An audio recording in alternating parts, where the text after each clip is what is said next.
زندگی کا total Spain 70-80 سال ہوتا ہے، بقول جان ایلیا کے کہ ہم بہترین، امیر ترین، خوبصورت ترین اور ذہین ترین ہونے کے باوجود ہمارا المیہ یہ ہے کہ ہم ایک دن مر جائیں گے۔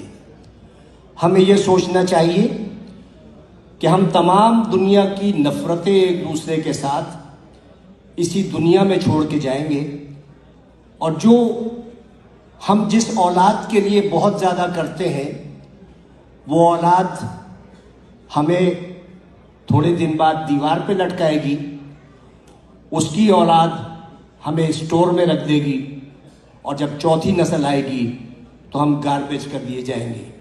ہماری دنیا میں اتنی ہی حقیقت ہے اور اتنی ہی حیثیت ہے، میں دعوے سے کہتا ہوں کہ اس محفل میں بیٹھے ہوئے 10% لوگوں کو بھی اپنے دادا کی شکل یا پردادا کا نام یاد نہیں ہوگا۔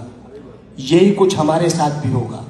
ہم لاکھ دنیا میں فن خوان بنے رہیں، ہم لاکھ دنیا میں یہ کہتے رہیں کہ وہ آگے کیوں بڑھ گیا، وہ پیچھے کیوں ہٹ گیا، لیکن یقین جانیے اللہ تعالیٰ نے جہاں انسان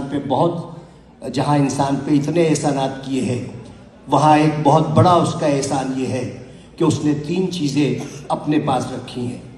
وہ چیزیں یہ ہیں کہ میں جسے چاہے عزت دوں، جسے چاہے ذلت دوں، میں جسے چاہے زندگی دوں، جسے چاہے موت دوں، اور میں جسے چاہے رزق دوں اور جسے چاہے مفلسی دوں۔ اب آپ سوچیں کہ اگر عزت دینا میرے جیسے کسی چھچورے آدمی کے ہاتھ میں ہوتا تو عزت دار صرف میں ہوتا اور آپ سب کی بے عزتی ہوتی۔ اگر رزق دینا میرے جیسے کسی آدمی کے ہاتھ میں ہوتا تو میرے گودام بھرے ہوتے اور آپ سب بھوک سے مر رہے ہوتے۔ اگر اسی طرح زندگی یا موت میرے ہاتھ میں ہوتی تو صرف دنیا کی آبادی ایک شخص کی ہوتی، کیونکہ میں سب کو موت سے ہمکنار کر دیتا۔ اس راز کو سمجھنے کے لیے ضروری ہے کہ محبت اور نفرت کے بنیادی فرق کو سمجھیے۔ بہت بال برابر فرق ہے۔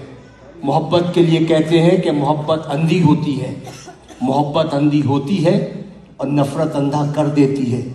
محبت چونکہ پیدائشی طور پر اندھی ہوتی ہے، لہٰذا وہ جینے کا ہنر جانتی ہے، اور نفرت کے سفر میں آپ آدھے وقت بینا ہوتے ہیں اور باقی وقت نابینا ہوتے ہیں، تو انہی شاہراہوں پر جس پر آپ محبت کا ہاتھ پکڑے دیوانہ وار چلے جاتے ہیں، نفرت کی آگ میں جلنے لگتے ہیں اور اپنی ہی لگائی ہوئی آگ میں بھسم ہو جاتے ہیں۔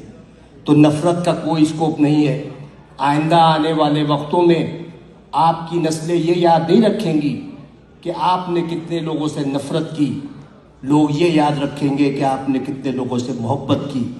لوگ یہ نہیں یاد رکھیں گے کہ آپ نے کتنے لوگوں کا راستہ روکا، لوگ یہ یاد رکھیں گے کہ آپ نے کتنے لوگوں کا راستہ بنایا۔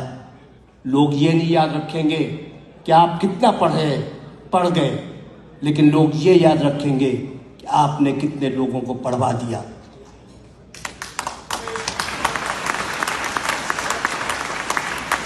یہ وہ